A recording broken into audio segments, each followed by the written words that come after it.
চাঁচলের রবীন্দ্রনাথ ঠাকুরকে অপমানের প্রতিবাদে পুরুলিয়ায় মিছিল ও বিক্ষোভে সামিল হলেন বিজেপির নেতাকর্মীরা। বিধায়ক সুদীপ মুখার্জির নেতৃত্বে শহরে মিছিল করে তারা বলেন, বাংলার কৃষ্টি সংস্কৃতির অপমান মেনে নেওয়া যায় না। মুখ্যমন্ত্রীর বিরুদ্ধে তীব্র প্রতিবাদ জানান তারা।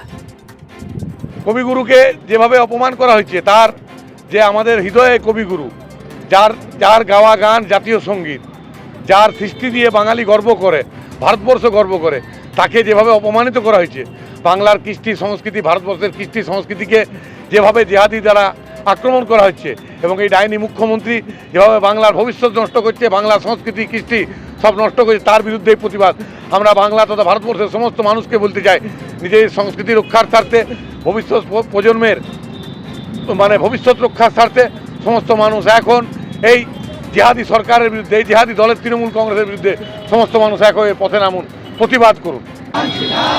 কবিগুরু রবীন্দ্রনাথ ঠাকুরের অপমান মানছি না, মানব না। ঠাকুরের অপমান মানছি না, মানব না। কবিগুরু রবীন্দ্রনাথ ঠাকুরের অপমান মানছি না, মানব না।